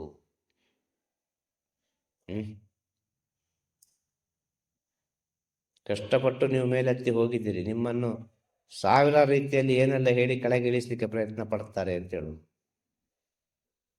ಆಗ ನೀವು ಅವರ ಮಾತೆಲ್ಲ ಕೇಳಿದರೆ ನಿಮ್ಮ ಪಯಣ ಏನು ಪ್ರಯೋಜನದ ಪ್ರಯಾಣ ಅಲ್ಲ. ಅಷ್ಟು ಕಷ್ಟಪಟ್ಟು ನೀವು ಹತ್ತಿದ್ದು ತುಂಬನೇ ವೇಸ್ಟ್ ಆಗಿ ಹೋಯಿತು. ಆಗ ನಿಮ್ಮ ಒಳಗೊಂದು ಯೋಚನೆ ಬರಬೇಕು, ಇಷ್ಟು ಕಷ್ಟಪಟ್ಟು ನಾನು ಮೇಲೆ ಹತ್ತಿದ್ದೇನೆ, ಬೇಕಾದ್ರೆ ಇವನು ಹತ್ತಿಕೊಂಡು ಬರಲಿ ಮೇಲೆ, ಬೇಕಾದರೆ ಇವನು ಹತ್ತಿಕೊಂಡು ಬರಲಿ. ನಾನು ಹತ್ತಿದ್ದೇನಲ್ಲ, ಇವನಿಗೆ ಹತ್ತಲಿಕ್ಕೆ ಆಗ್ತದಲ್ಲ, ಹತ್ತಿಕೊಂಡು ಬರಲಿ. ನಾನು ಹತ್ತಿದ್ದೇನೆ, ನನಗೆ ದಾರಿ ಸಿಕ್ಕಿದೆ ಅಂತೇಳಿ ನೀವು ಅವನಿಗೆ ಕೈ ಕೊಡಲಿಕ್ಕೆ ಹೋದರೆ ಅವನು ನಿಮ್ಮನ್ನು ಕಡೆಗೆ ದೂಡಿ ಹಾಕುವುದಂತೂ ಸತ್ಯ.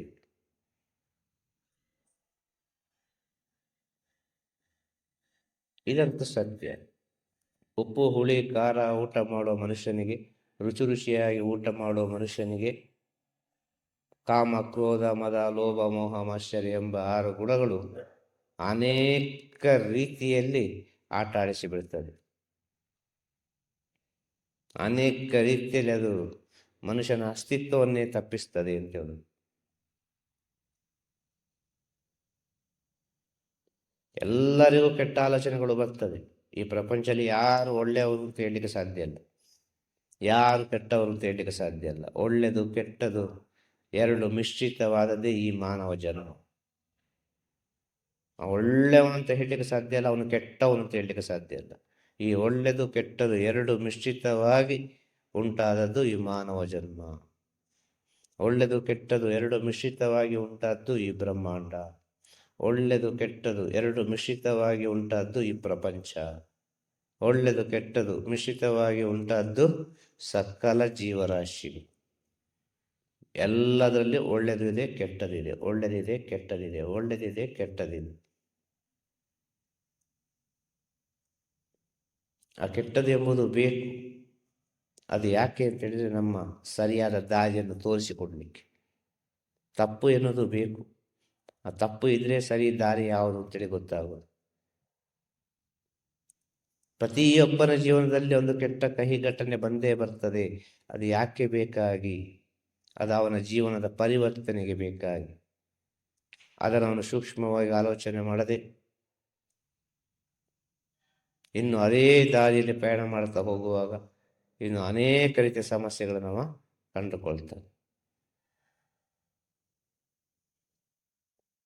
ಇದೆಲ್ಲ ನಿಮ್ಮ ನಿಮ್ಮ ನಂಬಿಕೆಯ ಮೇಲೆ ಅಡಗಿರುವಂಥ ವಿಚಾರ ಅಂತ ಹೇಳೋದು. ನೀವು ಇನ್ನೊಬ್ಬರನ್ನು ನಂಬಿದರೆ ಆಗುವ ವಿಚಾರವೇ ಬೇರೆ. ನೀವು ಯಾರನ್ನು ನಂಬುವ ಮುಂಚೆ ನಿಮ್ಮನ್ನು ನೀವು ನಂಬಿ, ನಿಮಗೆ ಒಂದು ಕಾನ್ಫಿಡೆನ್ಸ್ ಇರಬೇಕು.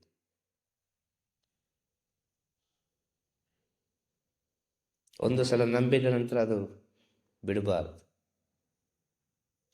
ಯಾವುದೇ ವಿಷಯ ಆದರೂ ಸರಿ, ಒಂದು ಸಲ ಹಿಡಿದ ಮೇಲೆ ಅದು ಬಿಡಬಾರದು, ಗಟ್ಟಿಯಾಗಿ ಇಟ್ಕೊಳ್ಬೇಕು. ಒಂದು ದಿನ ನಿಮಗೆ ಫಲ ಕೊಡೋದಂತೂ ಖಂಡಿತ. ಸಣ್ಣ ಒಂದು ರೋಡ್ ಸೈಡಲ್ಲಿ ಗಾಡಿ ಹಾಕಿ ಜೀವನ ಮಾಡ್ತಾರೆ. ಇಡ್ಲಿ, ದೋಸೆ, ವಡೆ, ಪೂರಿ ಅಂತೇಳಿ ಸೇಲ್ ಮಾಡಿಕೊಂಡು ಜೀವನ ಮಾಡ್ತಾರೆ. ಇನ್ನು ಅದೇ ರೋಡ್ ಸೈಡ್ನಲ್ಲಿ ಪಾನಿಪುರಿ ಅದಿದೆಲ್ಲ ಮಾರಿಬಿಟ್ಟು ಜೀವನ ಮಾಡ್ತಾರೆ. ಇನ್ನು ಅನೇಕ ರೀತಿಯ ಜೀವನವನ್ನು ಮಾಡ್ತಾರೆ. ಅವರಿಗೆ ಏನಾದ್ರು ಕೊರತೆ ಆಗಿದೆ? ನಮ್ಮಿಂದ ಚೆನ್ನಾಗಿದ್ದಾರೆ. ಅವರು ಒಳ್ಳೆ ನಿದ್ರೆ ಮಾಡ್ತಾರೆ, ಆರೋಗ್ಯ ಚೆನ್ನಾಗಿದೆ. ಎಲ್ಲೆಲ್ಲೇ ಹೋಗ್ಬೇಕು ಅಲ್ಲಿಗೆಲ್ಲ ಹೋಗ್ತಾರೆ, ಬರ್ತಾರೆ, ಸಂತೋಷವಾಗಿ ಜೀವನ ಮಾಡ್ತಾರೆ. ಕಾರಣ ಏನು? ಲಿಮಿಟ್. ಒಂದು ಲಿಮಿಟ್ ಕ್ರಾಸ್ ಮಾಡಲಿಕ್ಕೆ ಅವರಿಗೆ ಧೈರ್ಯ ಇಲ್ಲ. ಲಿಮಿಟ್ ಕ್ರಾಸ್ ಮಾಡಲಿಕ್ಕೆ ಧೈರ್ಯ ಇಲ್ಲ. ಹಾಗೆ ಯಾರೊಬ್ಬ ಲಿಮಿಟಲ್ಲಿ ಜೀವನ ಮಾಡ್ತಾನೋ, ಎಲ್ಲ ವಿಷಯವನ್ನೊಂದು ಸರಿಯಾಗಿ ತೂಕ ಮಾಡಿ ಆಲೋಚನೆ ಮಾಡಿ ಅವನು ತೀರ್ಮಾನ ತಗೊಳ್ತಾನೋ, ಕಷ್ಟಗಳು ಬರುವುದು ಸಹಜವೇ. ಕಷ್ಟಗಳಿಲ್ಲದೆ ಜೀವನವೇ ಇಲ್ಲ. ಕಷ್ಟಗಳಿಲ್ಲದೆ ಜೀವನವೇ ಇಲ್ಲ. ಅವನ ಬಗ್ಗೆ ಅವನು ಸ್ವಲ್ಪ ಸೂಕ್ಷ್ಮವಾಗಿ ಯೋಚನೆ ಮಾಡಿ, ನನ್ನಿಂದ ಏನೆಲ್ಲ ಕೊಡಲಿಕ್ಕೆ ಆಗ್ತದೆ ಇನ್ನೊಬ್ಬರಿಗೆ ಒಳಿತನ್ನು, ನನ್ನಿಂದ ಏನೆಲ್ಲ ಒಳ್ಳೆಯದು ಮಾಡಲಿಕ್ಕಾಗ್ತದೆ ಈ ಪ್ರಪಂಚಕ್ಕೆ ಎಂಬ ವಿಚಾರ ನಿಮ್ಮ ಒಳಗೆ ಸೃಷ್ಟಿಯಾಗಬೇಕು. ಆಗ ನಿಮ್ಮ ಒಳಗೆ ಮೊದಲು ಸೃಷ್ಟಿಯಾಗುವ ವಿಚಾರ ಏನು ಗೊತ್ತಾ? ನಾನೊಬ್ಬರ ಹತ್ರ ಪ್ರೀತಿಯಿಂದಿರಬೇಕು, ಯಾರ ಮನಸ್ಸನ್ನು ನೋಯಿಸಬಾರದು, ಒಬ್ಬರಿಗೆ ಗೌರವವನ್ನು ಕೊಡಬೇಕು,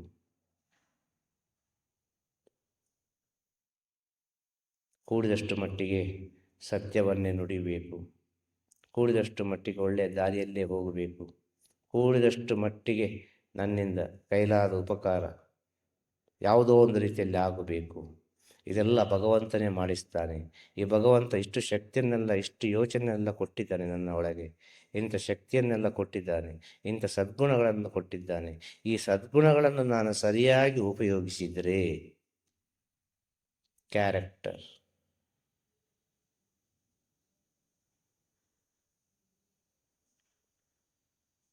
ಈ ಗುಣಗಳು ನಿಮ್ಮನ್ನು ಪ್ರಪಂಚದಲ್ಲಿ ಬಹಳ ಎತ್ತರಕ್ಕೆ ತಗೊಂಡೋಗಿ ನಿಲ್ಲಿಸ್ತದೆ ಅಂತೇಳಿ.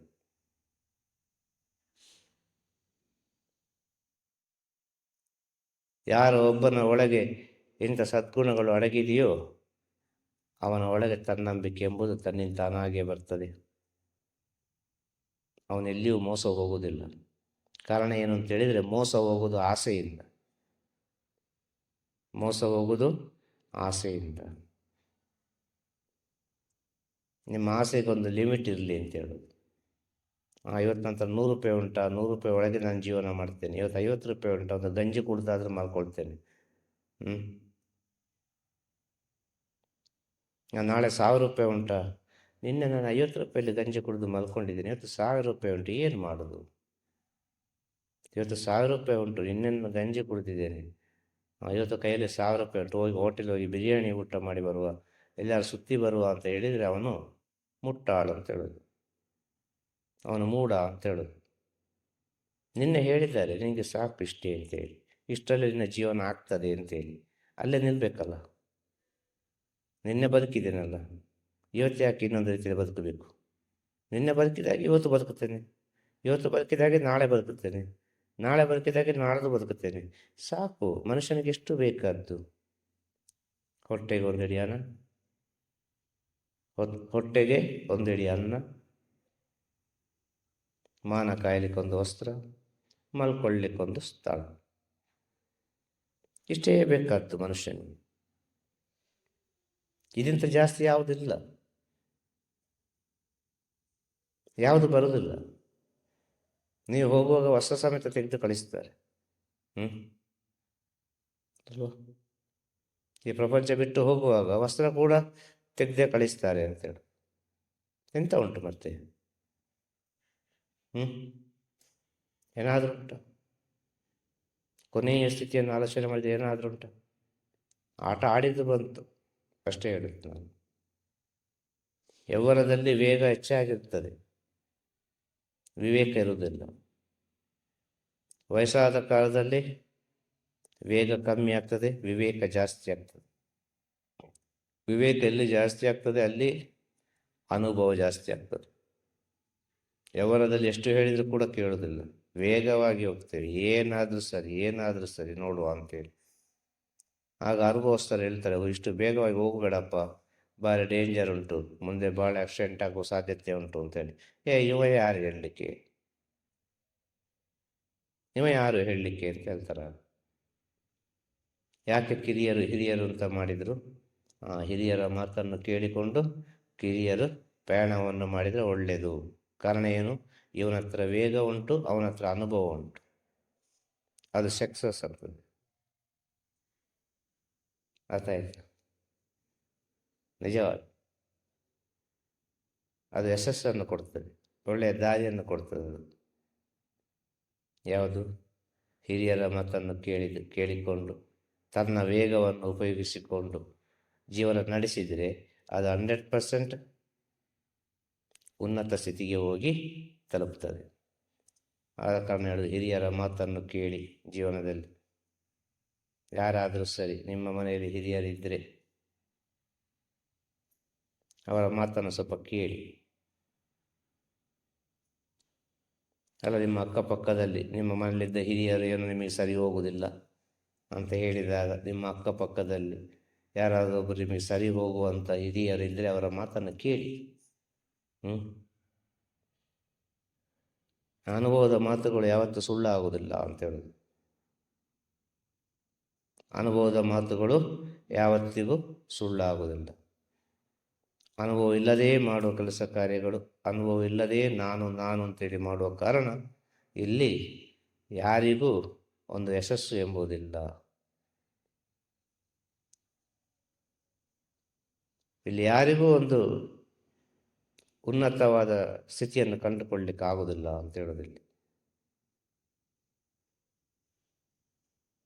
ಜೀವನ ಸೃಷ್ಟಿಯಾಗಿ ಆಯಿತು, ನಾವು ಜನ್ಮ ತಾಳಿ ಆಯಿತು. ಆ ಜನ್ಮಕ್ಕೆ ಏನು ಬೇಕು ಅದು ಭಗವಂತ ಕೊಟ್ಟಿದ್ದಾನೆ, ಹೋಗ್ತಾನೆ ಇರಬೇಕು. ಯಾರು ಒಬ್ಬ ಹೇಳಿದ ಕೂಡಲೇ ನಮ್ಮ ಲೈಫ್ ಚೇಂಜ್ ಆಗೋದು.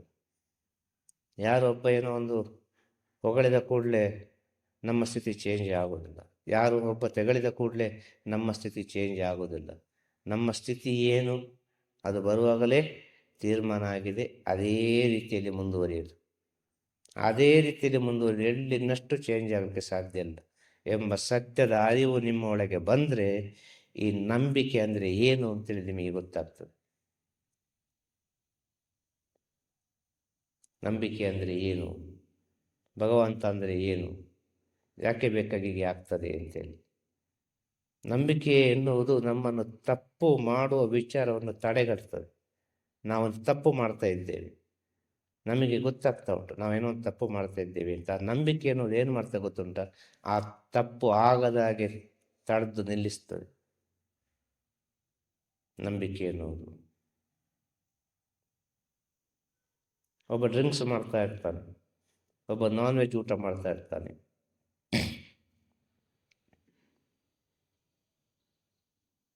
ಇಬ್ಬರು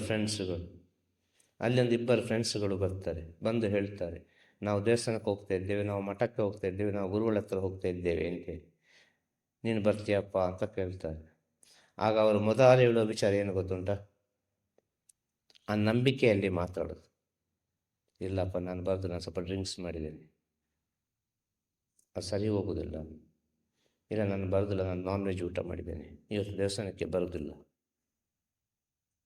ನಿಮ್ಮ ಜೀವನದಲ್ಲಿ ಅನುಭವಿಸಿದ ವಿಚಾರ ತಾನೇ ಇದು. ಆ ಮಾತು ಹೇಗೆ ಬಂತು? ಆ ಮಾತು ಹೇಗೆ ಬಂತು? ದೇವರ ಮೇಲೆ ನಂಬಿಕೆ ಇದ್ದ ಕಾರಣ ಅಲ್ವಾ? ಆ ನಂಬಿಕೆ ಅನ್ನೋದು ಏನು ಮಾಡ್ತದೆ? ತಡೆ ಮಾಡ್ತದೆ. ತಪ್ಪು ಮಾಡೋದನ್ನು ನಿಲ್ಲಿಸ್ತದೆ. ಅದು ಇಲ್ಲಪ್ಪ, ನಾನು ತಪ್ಪು ಮಾಡಿದ್ದೇನೆ, ನನಗೆ ಆಗೋದಿಲ್ಲ, ಇವತ್ತು ನಾನ್ ವೆಜ್ ಊಟ ಮಾಡಿದ್ದೇನೆ, ಇವತ್ತು ನಾನು ಡ್ರಿಂಕ್ಸ್ ಮಾಡಿದ್ದೇನೆ, ಇವತ್ತು ಸ್ವಲ್ಪ ನಾನು ಸರಿ ಇಲ್ಲ, ನಾನು ದೇವಸ್ಥಾನಕ್ಕೆ ಬರುವುದಿಲ್ಲ ಅಂತೇಳಿ ಅವನ ಬಾಯಲ್ಲಿ ಬರಬೇಕು ಅಂತ ಹೇಳಿದರೆ ಅದಕ್ಕೆ ಏನು ಕಾರಣ?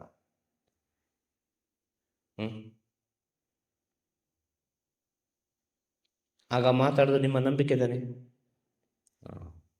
ಆ ನಂಬಿಕೆ ಏನು ಮಾಡ್ತದೆ? ಆಗುವ ತಪ್ಪನ್ನು ನಿಲ್ಲಿಸ್ತದೆ. ಇಷ್ಟೇ ಮಾಡೋದು ನಂಬಿಕೆ. ಇಲ್ಲಿ ಅತಿಯಾಗಿ ನಂಬುತ್ತಾರೆ ಅಲ್ವಾ? ನಿಮ್ಮ ಬಗ್ಗೆ ನಿಮಗೆ ಅರಿವು ಇಲ್ಲದಂತೆ ನೀವು ನಂಬುತ್ತೀರಿ. ಇಲ್ಲಿ ಮೋಸ ಹೋಗುದು. ಮೊದಲು ನಿಮ್ಮನ್ನು ನೀವು ನಂಬಿ ಮತ್ತೆ ಇನ್ನೊಬ್ಬರನ್ನು ನಂಬಿ. ನಿಮ್ಮ ಮೇಲೆ ನಿಮಗೆ ನಂಬಿಕೆ ಉಂಟು ಅಂತ ಹೇಳಿದರೆ ಇದು ಹೇಗೆ ನಮ್ಮನ್ನು ನಾವು ನಂಬೋದು ಮತ್ತು ಇನ್ನೊಬ್ಬರನ್ನು ನಂಬೋದು? ಇದು ಯಾವುದಪ್ಪ ಸರಿ? ಇದು ಹೇಗೆ ಹೇಳೋದು? ಒಂದು ಸಣ್ಣದು ಉದಾಹರಣೆ ಹೇಳ್ತೇನೆ. 1-2 ಜನ ಫ್ರೆಂಡ್ಸ್ಗಳಿದ್ದಾರೆ. ಒಬ್ಬ ಕೋಟ್ಯಾಧಿಪತಿ ಇದ್ದಾರೆ, ಒಳ್ಳೆ ಹಣವಂತ ಶ್ರೀಮಂತ, ಇನ್ನೊಬ್ಬ ಮಧ್ಯಮ ವರ್ಗದವ. ಇಬ್ಬರು ಕೂಡ ಹೋಗ್ತಾರೆ. ಎಲ್ಲಿಗೆ? ಒಂದು ಟ್ರಿಪ್ ಹೋಗ್ತಾರೆ, ಯಾತ್ರೆ. ಕೋಟ್ಯಾಧಿಪತಿ ಹಣವಂತ ಹೇಳ್ತಾನೆ, ಏನು ಬೇಡ, ಎಲ್ಲ ನಾನೇ ನೋಡಿಕೊಳ್ತೇನೆ, ಖರ್ಚೆಲ್ಲ. ನೀನೇನು ಮಾಡಬೇಡ, ಎಲ್ಲ ಖರ್ಚು ಗಿರ್ಚು ಹೋಗುದು ಬರುದೆಲ್ಲ ನಾನೇ ನೋಡಿಕೊಳ್ತೇನೆ ಅಂತ ಹೇಳ್ತಾನೆ. ಈ ಸಣ್ಣ ವ್ಯಕ್ತಿ ಆದವ, ಈ ಮಧ್ಯಮ ಸ್ಥಿತಿಯಲ್ಲಿ ಇದ್ದವ, ಎಲ್ಲ ಅವನೇ ನೋಡಿಕೊಳ್ತಾನಲ್ಲ ಅಂತೇಳಿ ನಾವು ಅವನನ್ನು ನಂಬಿ ಹೋಗ್ತೇವೆ ಅಲ್ವಾ? ಆ ನಂಬಿಕೆಯ ಪ್ರಯಾಣ ಏನು ಬೇಕಾದ್ರೆ ಆಗ್ಬೋದು ಅಂತ ಹೇಳೋದು. ಕೆಲವು ಕಡೆ ಅವಮಾನವನ್ನು ಕಂಡುಕೊಳ್ಬೇಕಾಗ್ಬೋದು. ಕೆಲವು ಸಂದರ್ಭದಲ್ಲಿ ಏನೋ ಒಂದು ಅನಾಹುತ ಆಗ್ಬೋದು, ಹೋಗುವಾಗ ಏನೋ ಒಂದು ಆಗ್ಬೋದು. ಆಗ ತನ್ನ ಮೇಲೆ ತನಗೆ ನಂಬಿಕೆ ಇದ್ದವ ಇಲ್ಲಿಂದ ಹೋಗಿ ಬರುವಲ್ಲಿವರೆಗೆ ಸ್ವಲ್ಪ ಅವನು ಖರ್ಚು ನೋಡ್ತಾನೆ ಅಂತ ಹೇಳಿದ್ದಾನೆ, ಅದು ಬೇರೆ ವಿಷಯ. ಆದರೆ ನನ್ನದು ಅಂತೇಳಿ ಸ್ವಲ್ಪ ಸೇಫ್ಟಿ ನನ್ನ ಹತ್ರ ಇರಬೇಕು, ಅದು ತನ್ನ ನಂಬಿಕೆ. ಏನಾದರೂ ಹೆಚ್ಚು ಕಡಿಮೆ ಆದರೂ ಕೂಡ ನಾನು ಅದರಿಂದ ಯಾವುದೋ ಒಂದು ರೀತಿಯಲ್ಲಿ ತಿರುಗಿ ಬರ್ಬೋದು. ಅಲ್ವಾ? ಎಲ್ಲಿಗೆ ಹೋಗುವಾಗ ಕೂಡ ನಮ್ಮ ಸೇಫ್ಟಿ, ನಮ್ಮ ನಂಬಿಕೆ, ಅರ್ಥಾತ್ ನಮ್ಮದು ಅಂತೇಳಿ ಏನೋ ಒಂದು ನಮ್ಮಲ್ಲಿ ಇರಬೇಕು. ನಮ್ಮದು ಅಂತೇಳಿ ಒಂದು ನಮ್ಮಲ್ಲಿ ಏನಾದರೂ ಇದ್ದರೆ ನಮ್ಮ ಧೈರ್ಯ ನಮ್ಮಲ್ಲಿ ಇರ್ತದೆ. ಇದು ಪರಿಪೂರ್ಣವಾಗಿ ನಮ್ಮದು ಅಂತೇಳಿ ಏನೂ ಇಲ್ಲ, ಯಾವುದೇ ಒಂದು ಸ್ಥಿತಿ ಇಲ್ಲ. ನಾವು ಪರಿಪೂರ್ಣವಾಗಿ ಇನ್ನೊಬ್ಬರಿಗೆ ಡಿಫೆಂಡ್ ಆದಾಗ ಅನೇಕ ರೀತಿಯ ಸಮಸ್ಯೆಗಳನ್ನು ನೀವು ಕಂಡುಕೊಳ್ಬೇಕಾಗ್ತದೆ.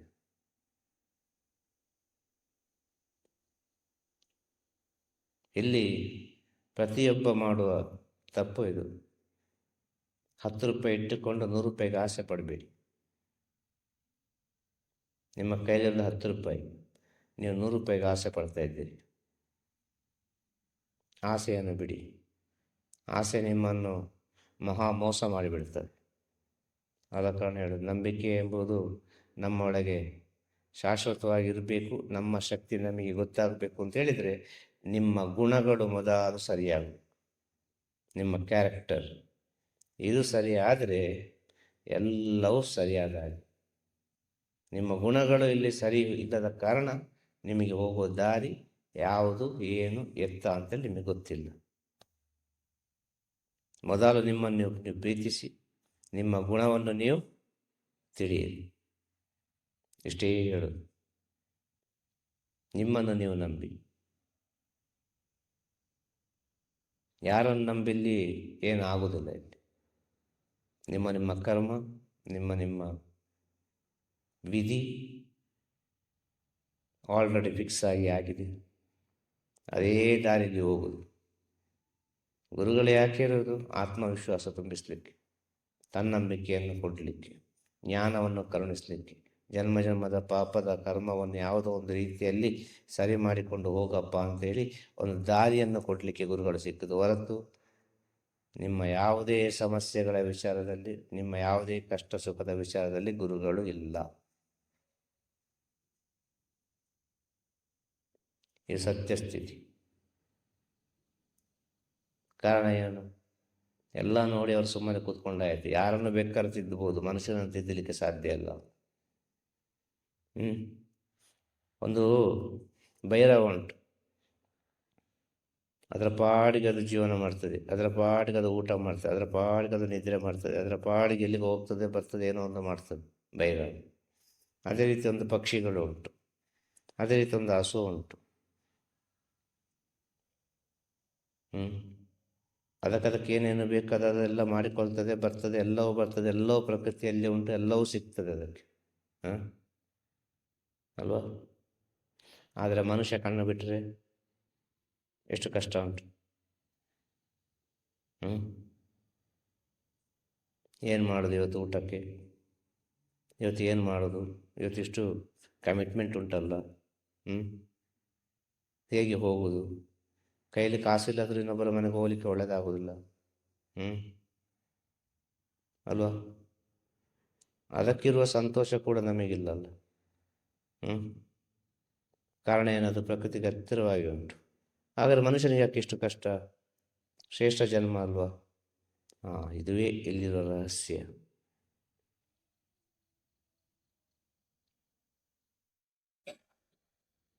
ಅವೆಲ್ಲ ಮನುಷ್ಯ ಜನ್ಮಕ್ಕೆ ಬರಲಿಕ್ಕೆ ಬೇಕಾಗಿ ಭಗವಂತ ಸಾವಿರ ರೀತಿಯಲ್ಲಿ ಅದಕ್ಕೆ ಸಪೋರ್ಟ್ ಮಾಡ್ತಾ ಇರ್ತಾನೆ.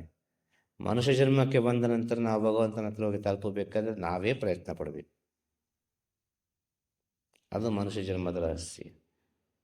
ಈ ಮನುಷ್ಯ ಜನ್ಮದಲ್ಲಿ ಎಲ್ಲವನ್ನು ಅನುಭವಿಸಿ ಆಗಬೇಕು. ಎಷ್ಟೆಲ್ಲ ಉಂಟು ಅಷ್ಟನ್ನು ಅನುಭವಿಸಿ ಆಗಬೇಕು ಮನುಷ್ಯ ಜನ್ಮದಲ್ಲಿ. ಇದು ಕೊನೆಯ ಜನ್ಮ. ಈ ಮನುಷ್ಯ ಜನ್ಮವನ್ನು ನಾವು ದಾಟಿದೆ ಅಂತ ಆದರೆ ಅದು ಮತ್ತೆ ಆ ಭಗವಂತನ ಸ್ಥಿತಿಯೇ. ಆದ ಕಾರಣ ಎಲ್ಲ ಋಷಿಮುನಿಗಳು ಹೇಳಿದ್ದು, ಮಾನವ ಜನ್ಮ ದೊಡ್ಡದು, ಇದನ್ನು ಹಾಳು ಮಾಡಬೇಡಿ. ಪುನಃ ಈ ಜನ್ಮ ಸಿಗ್ತದೆ ಅಂತೇಳಿ ನಮಗೆ ಗೊತ್ತಿಲ್ಲ. ಪುನಃ ನಾವು ಈ ಮನುಷ್ಯರಾಗಿ ಬರ್ತಾವ ಅಂತೇಳಿ ನಮಗೆ ಗೊತ್ತಿಲ್ಲ. ಕೂಡಿದಷ್ಟು ಈ ಮಾನವ ಜನ್ಮದಲ್ಲಿ ಒಬ್ಬರ ಒಳಿತಿಗೆ ಬೇಕಾಗಿ ನಿಮ್ಮ ಜೀವನವನ್ನು ಹುಡಿಪಾಗಿಡಿ. ಮನುಷ್ಯನ ಜನ್ಮದ ಸಾರ್ಥಕತೆಯನ್ನು ನೀವೇ ಕಂಡುಕೊಳ್ಳಿ. ಜೀವನದ ಸಾರ್ಥಕತೆ, ನಿಮ್ಮ ಜೀವನದ ಸಾರ್ಥಕತೆ, ನಿಮ್ಮ ಜೀವನದ ಶೈಲಿಗಳು, ನೀವು ಯಾವ ರೀತಿ ಜೀವನ ಮಾಡಿದ್ದೀರಿ, ಎಲ್ಲ ವಿಚಾರಗಳು ಈ ಪ್ರಪಂಚಕ್ಕೆ ಒಂದು ಮಾದರಿಯಾಗಿರಲಿ, ಒಂದು ಆದರ್ಶವಾಗಿರಲಿ, ಒಂದು ಜ್ಞಾನ ಪುಸ್ತಕವಾಗಿರಲಿ, ಒಂದು ಜ್ಞಾನ ದಾರಿಯಾಗಿರಲಿ, ಒಂದು ಜ್ಞಾನದ ದಾರಿ ದೀಪವಾಗಿರಲಿ. ಆ ರೀತಿಯಾಗಿ ಜೀವನ ಮಾಡಲಿಕ್ಕೆ ನಾವು ಕಲಿಬೇಕು ಅಂತ ಹೇಳೋದು.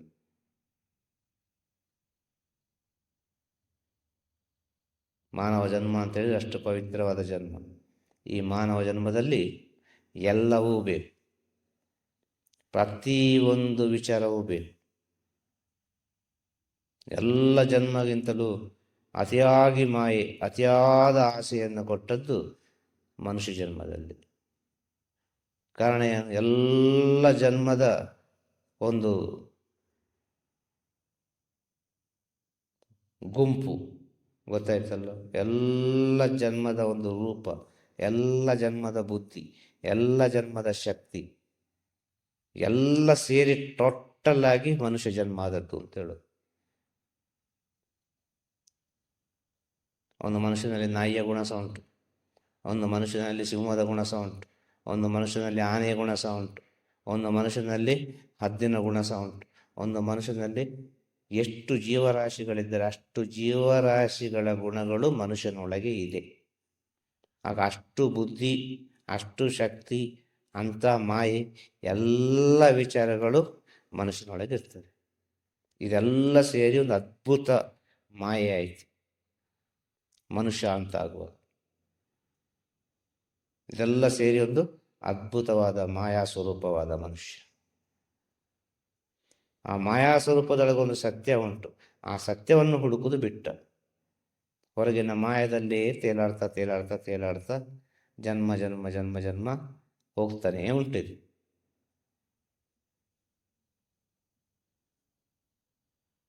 ಆದ ಕಾರಣ ಹೇಳುದು,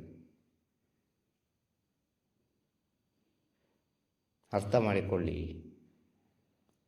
ಇದು ಯಾರಿಗೆಲ್ಲ ಅರ್ಥ ಆಗ್ತದೆ ಅಂತ ಗೊತ್ತಿಲ್ಲ, ಇದು ಯಾರಿಗೆಲ್ಲ ಹೋಗಿ ತಲುಪ್ತದೆ ಅಂತ ಗೊತ್ತಿಲ್ಲ, ಯಾರ್ಯಾರ ಒಳಗೆ ಹೋಗಿ ಎಷ್ಟೆಷ್ಟು ಕೂತ್ಕೊಳ್ತದೆ ಅಂತ ಗೊತ್ತಿಲ್ಲ. ಆದರೆ ಕೇಳುವವರಿಗೆ ಒಂದಲ್ಲ ಒಂದು ಜನ್ಮದಲ್ಲಿ ಈ ವಿಚಾರ ಅರ್ಥ ಆಗೋದಂತೂ ಸತ್ಯವೇ. ಇದೆಲ್ಲ ನಿಮ್ಮ ಮುಂದಿನ ಜನ್ಮದ ಪ್ರಯಾಣಕ್ಕೆ ಬೇಕಾಗಿ ನೀವು ಕೇಳ್ತಿರೋ ಸಂದೇಶಗಳು, ಜ್ಞಾನ ಬಿಂದುಗಳು. ಕೇಳುವ ವಿಚಾರಗಳೆಲ್ಲ ಅಷ್ಟು ಸುಲಭದಲ್ಲಿ ಮಾಯ ಆಗೋದಿಲ್ಲ.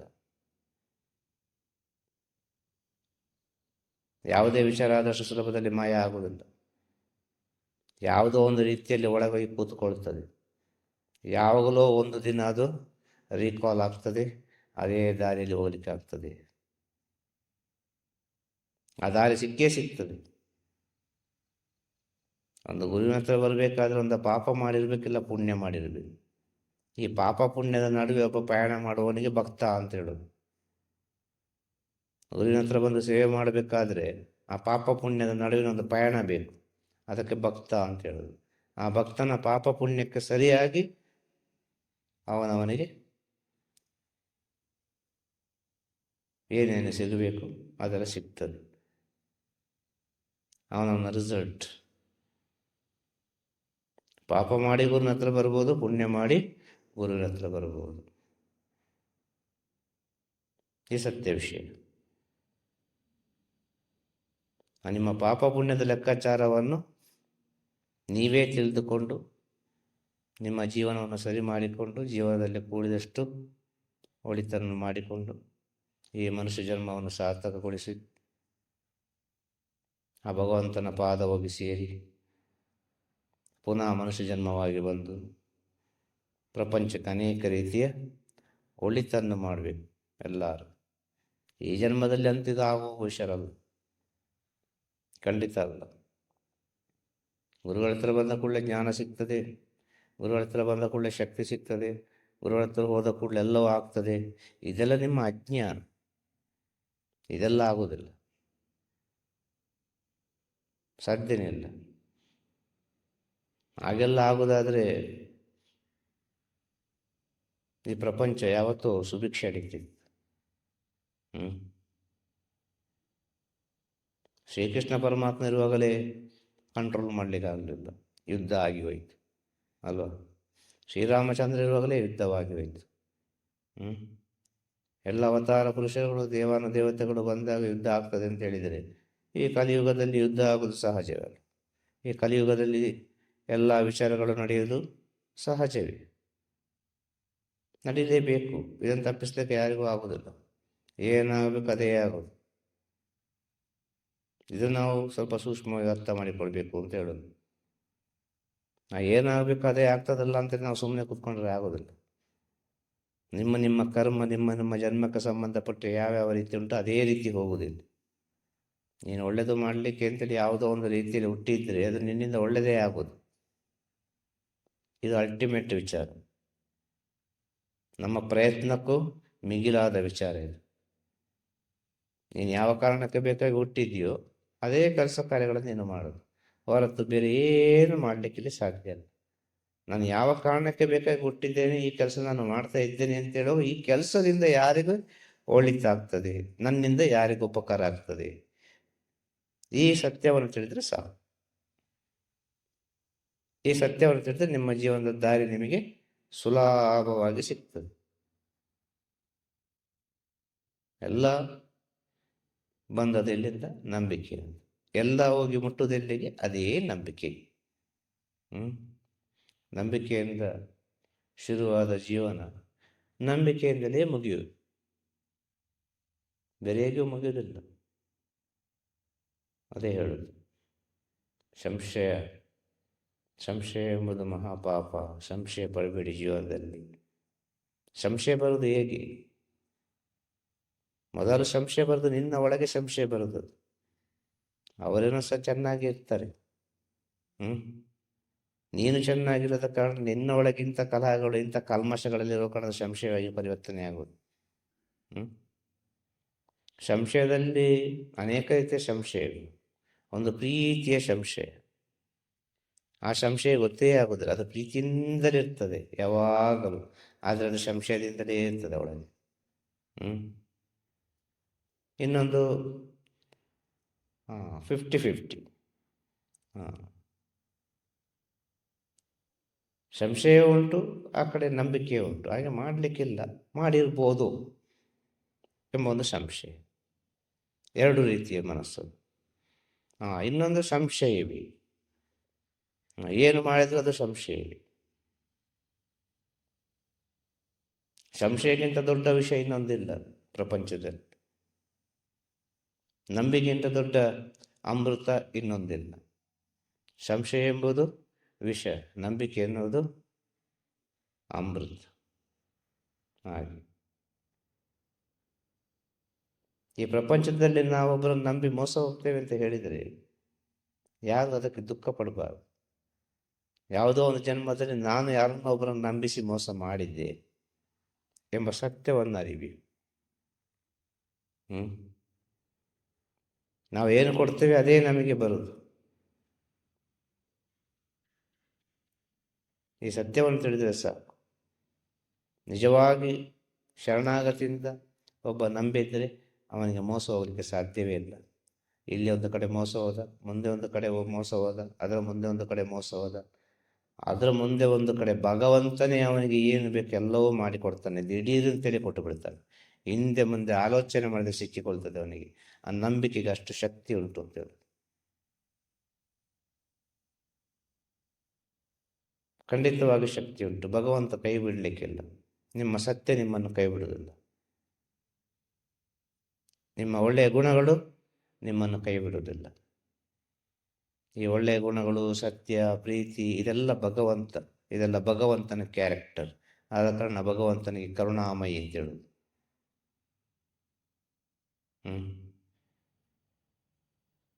ಇದನ್ನು ನೀವು ಸ್ವಲ್ಪ ಸೂಕ್ಷ್ಮವಾಗಿ ಆಲೋಚನೆ ಮಾಡಿ.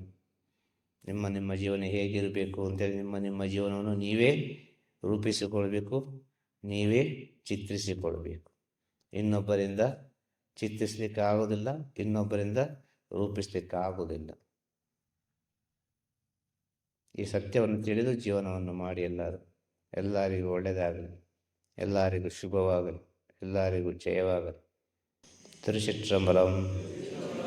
ಗುರುವೇ ಶರಣಂ. ನಮಃ ಶಿವಾಯ, ನಮಃ ಶಿವಾಯ, ನಮಃ ಶಿವಾಯ.